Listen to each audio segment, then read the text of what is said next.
Welcome, everyone, and thank you for joining us for the first in a series of thematic sessions hosted by the ERRC this year. Today, we are venturing into the intriguing realm of widow succession politics as a political strategy. To guide us through this captivating topic, we are honored to have ERRC's own Bafo Boache, who is also a PhD student at the University of Delaware. Beyond his insightful contributions to the ERC, Bafo has delved deeply into this subject through his thought-provoking article, For Better, for Worse, Even After Death, Is Widow Politics in Ghana's Fourth Republic Becoming a Reliable Pathway for Women? It was published in the Journal of Asian and African Studies. We'll be sure to share the link to this valuable resource on our social media pages. Now to Bafo, what's widow succession politics? Thanks for having me, America.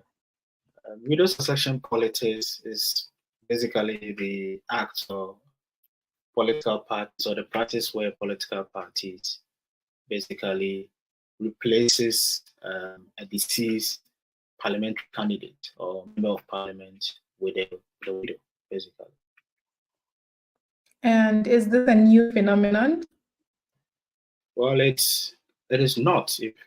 It's not a new phenomenon because we've seen cases in other jurisdictions, particularly in the case of the United States, and that practice dates back as 1923, and as you can see on the screen, and it's been an old practice in the United States, both the Senate and in the House of Representatives, and as you can see on the screen, it has accounted for about 70% of women representation in the U.S. Congress over the years. And the most recent case was 2021, where the Republicans sponsored Julia Lethrow in Los Angeles to replace the husband in the House of Representatives. Is it limited to just women, just females replacing their husbands? Yes, that's an interesting question. My research seems to reveal that it's mostly common in instances where the men, guys and political parties tend to nominate or elect their widows. I'm yet to come across instances where an incumbent member of parliament or an aspiring candidate who is a female died and the parties decided to go in for the widower this time around. But then that's an interesting phenomenon. Maybe I can look into in the near future. Thank you. Broadly speaking, is it a common phenomenon around the world? Yeah, so not just the United States, the case of the United States. There are other cases in Asia, but it manifests in different phenomena. Mostly family ties, more broadly. So we've seen instances of that in the Philippines, where former President Marcos was in power. Later, the son also takes over. So basically, family political dynasties have been at play in Asia, and it manifests differently in the American case. That is the widow succession, and we've seen other evidence of that in other jurisdictions of the world as well. Now, zooming into Ghana, what's the nature of widow succession politics in Ghana? Yeah, that's interesting. So the Ghanaian case, it's somewhat mimic the practice in the United States, and as you can see on the screen, it's also not new. Just that it gained traction somewhere 2016, 2020 elections thereabout. Somewhere 2000. So the New Patriotic Party, you could say, they started this whole adoption from advanced democracy. So ahead of the 2000 parliamentary elections in the Sotifi South, note that is the stronghold of the National Democratic Congress, the NDC, and Collins Dauda has been on that seat for years, since 1992.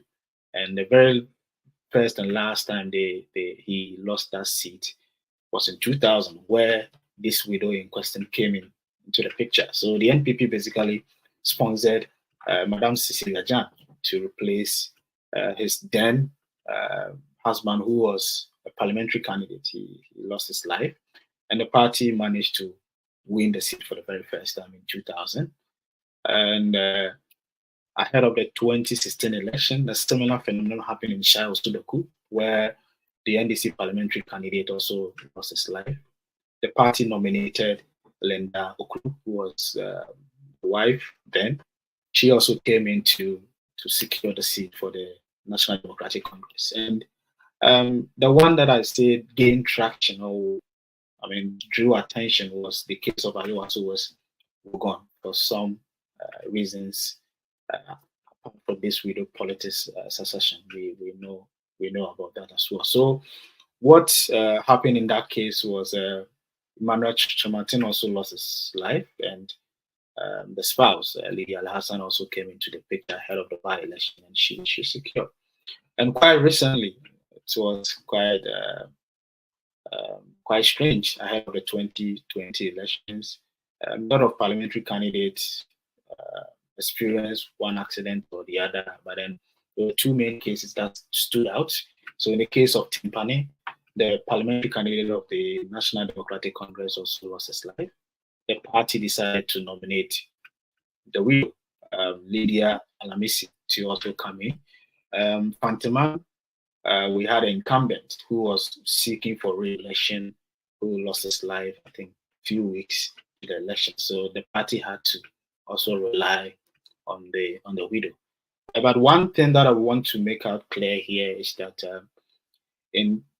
as part of the nomination process, the parties basically use two major strategies. It's either they open it up for elections, other suitable candidates also contest the primaries, but then they find ways of making sure that the candidate or the electoral college sort of settle on the widow, so that they can use the widow to execute the election.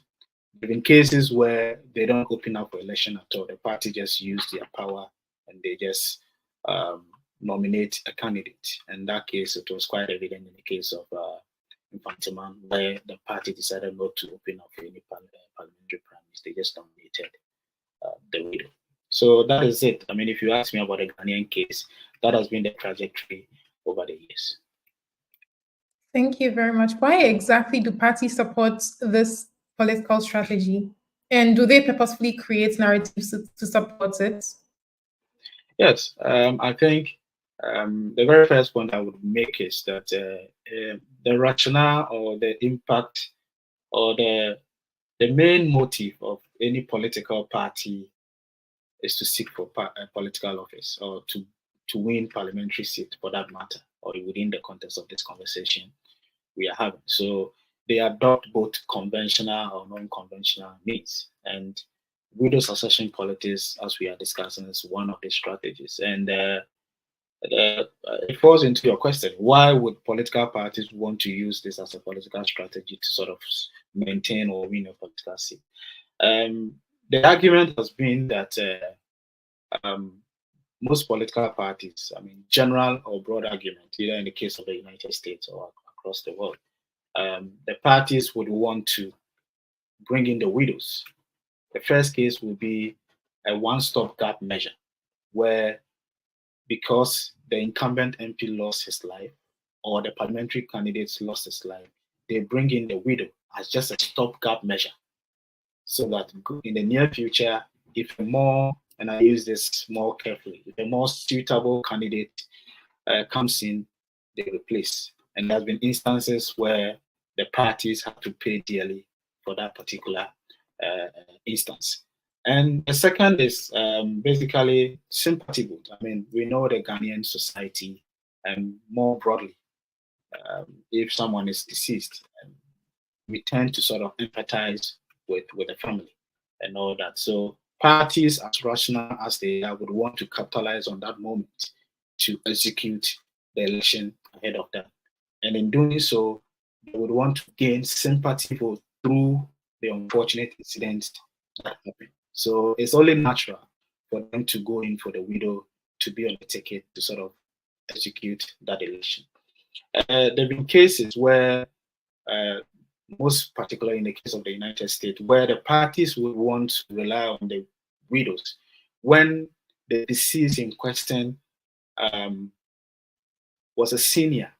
I mean, if on the floor of parliament, so we could, if assuming on the floor of the Ghanaian parliament, maybe a majority without a higher ranking member, the party would decide that by virtue of the position the deceased husband occupied, we would want to send in the widow to sort of continue with that legacy.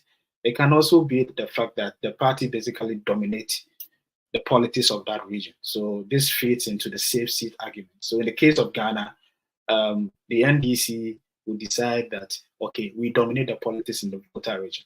So we can choose to put a widow there because we have nothing to lose. Whoever we put on the ticket, we are securing the seat. The NPP can equally do same in Ashanti or Eastern regions of Ghana. So basically, that has been the rationale of why the parties would want to use that. And then just by way of adding up a little bit, if you look closely to the posters, the samples of posters I have on the screen, it kind of communicate. It feeds into the sympathy argument because the question will be, why would the posters have the widows cladded in funeral apparel? I mean, as a way of sort of getting some sympathy or empathy for people to empathize with them. And as Ghanaians as we are, we tend to empathize with widows. And there are cases where the deceased husband is also put on the poster, as you can see. So Shao Sudoku, you see the husband at the back. I think one point in time, in Fantiman, we also see the party deliberately putting the deceased MP on the poster as a way of getting sympathy. It happens in Timpani as well. So broadly, that's been the rationale that is highly rooted in literature and in practice as well. Thank you very much. So in your estimation, has this been a good strategy so far? Good, that would be a mixed feeling or a mixed reaction. Good if you are arguing from the perspective of political parties, that would be a good strategy because, as I indicated earlier, parties wouldn't care. So it's about winning. So whether conventional or unconventional means, we've seen evidence of that. They want to win. So it will be more reliable for political parties in this instance to execute the election. So it's rational. But then, if you look at it from the other angle, it wouldn't be rational enough because this practice or the sustenance or the continuance of this practice is contingent on the death of a person. And obviously, this is not a good sign. You wouldn't expect people to die for parties to use that as a strategy to win office. Though it's a practice that is ongoing, but this is something we wouldn't want to condone or sort of support in our democracy. I mean, death is inevitable, and parties, if they choose that path, there's no law that bars them from doing that. But then this is something we would not want to sort of encourage because there are implications. I mean, whether it's good or bad, there are implications of such practices. Yeah.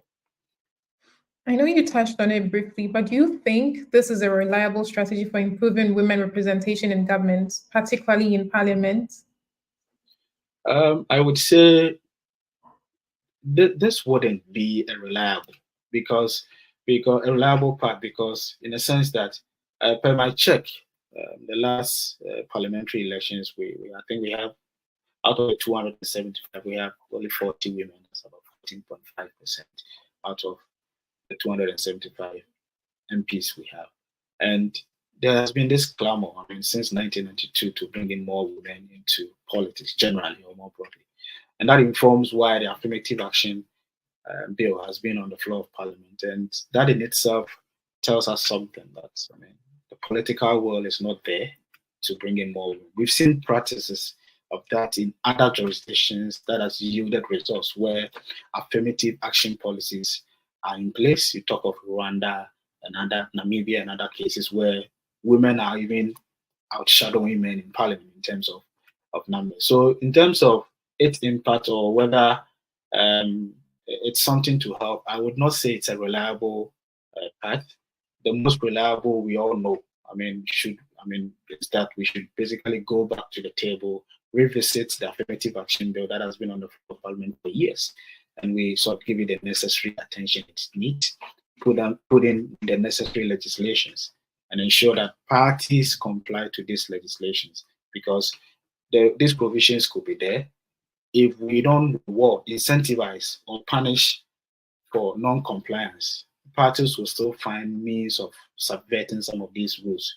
There are evidence in some jurisdictions where they have gender quotas, they have all that, but still we don't see women enough in the political space because they are not sanctioned for non-compliance. In other jurisdictions, purely systems where they have the proportional representation system, they sanction parties for non-compliance. If they have provisions, if you don't meet that criteria, you don't get to file to contest the election in the first place. So the parties would have to adhere to some of these provisions. So it is not the most conventional one in this case. Will be we going back to the affirmative action policies. Right. So what are some of the implications of these for the 2024 elections? Implication-wise, I think I will speak to it more broadly because, as I said, it's contingent on the death of someone. This is not a conventional practice. It's something that the parties tend to capitalize on that to execute the election. So we wouldn't want to pray or hope that people are going to die. No, obviously, that's a no. So on the more broader sense, in terms of its implications, yeah, I kind of theorize some of them, but whether in practice is realistic, that is something that should be a guide. So I feel generally, and it's a matter of open to debate.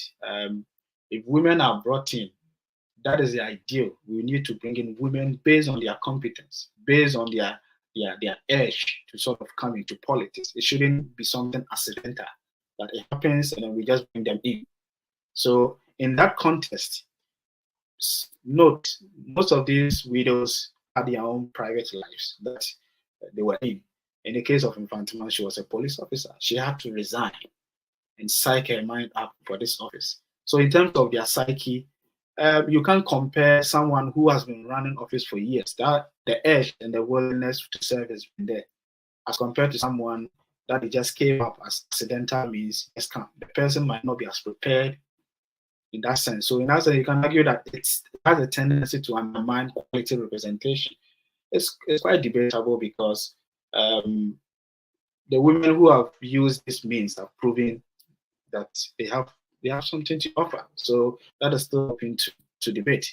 The second thing I will talk about will be the tendency for the practice to undermine social cultural norms, because we know Ghanaian society, maybe in the Western society it's not a big deal, but in the Ghanaian society, we all know the myth around widowhood right. The woman is not even supposed to be seen for a year and all that. So if parties come in trying to project women to sort of replace their husbands, indirectly, we are kind of sort of subverting some of these sociocultural practices we've had over the years. I don't know, I'm not too sure whether it has any implications, but on the women as a whole, maybe those in sociology would come up with a better explanation to that. But then it has its own impact on that as well. And the last one will be, which is quite controversial, but I have to say, maybe it has a tendency, if we are seeing it to be something worth exploring. I mean, who knows? I mean, it might be a conduit for people for it to trigger assassinations. I mean, if I'm just saying this, I mean, if a certain member of parliament has an issue with a wife or something, and I mean, this is not something realistic, but there's a tendency for unscrupulous people to use this to sort of trigger some kind of assassination, whether if they also have political motives. Oh, okay, so this has proven to be something reliable. Okay, then let me get rid of this man and then just come in. I'm not saying it is in practice, but then these are all just ideas that I'm trying to serve as a guide to tell us that it's not something we should encourage because of some of these negative impact. Yeah. Right. And finally, are there any updates since the paper was published in terms of new widows and potential contests? Yes, I think there was another case in Ghana, which all of us are aware. The member of parliament for Kumawu also lost his life. So some of us who research in this area, we're just watching keenly to see how the new patriotic party is going to react to it. But for some reason, best known to them, they decided not to use the strategy this time around. They didn't rely on the widows. And then this is something that is also worth probing, maybe something I'll be looking at in the future. What motivates the parties in one instance, in another instance, why they choose not to use that as a strategy. So Kumawu is a new or fresh case we had, but then we didn't see that play out in Kumawu. So we just have to, we are still observing to see what happens. We hope and pray all aspirant and MPs are safe. I mean, this is something we don't encourage, but then since it's a practice that is going on and the research is still ongoing, we can only observe and see what happens. Now, out of curiosity, are there cases where women politicians have died and have been replaced by their husbands? That's an interesting question. I'm yet to come across any case like that. Cases I've known over the years is where either the women left office and they died whilst they were out of office, so you don't expect parties to quickly bring in the widower for that matter, or instances where they've stopped running for some of these political positions, and maybe in the near future, their kids or their husbands, if they are still in politics or they are active in the politics of their area, decides to also contest on their own accord, not necessarily the party bringing in to replace them. So we've not had cases of parties sponsoring widows. We've only known of parties bringing in the widows. I mean, yeah. So that is not. That will be tough. As I said, I mean, you don't pray people die. I mean, obviously, you don't want to pray for people to die, for that matter. But then the only thing that comes to mind is we can only argue from the perspective of how the nature of the Ghanaian politics in terms of women present in the politics has been. I mean, if women representation in parliament were at par, then maybe we will have more women in parliament or in politics in general. And obviously, once they are serving, maybe there's a tendency for that to happen. But if in the first place their numbers are not significant, I mean, this is not, in terms of its impact too, it's likely to also play out, because Parliament 275, we have just 40%, 40 of them, 20 on each side, 40 of them just being women, as compared to over 235 being men. So it has its impacts on that. So that's why it's so not popular in the case of widowers replacing their deceased wives. Yeah. Thank you very much, Bafo, for these insights. And I'm sure people listening have also enjoyed your research findings, just as I have. And as I said earlier, we will share the link to the article on our social media pages. We'll also share information about our next discussion on our pages. Thank you.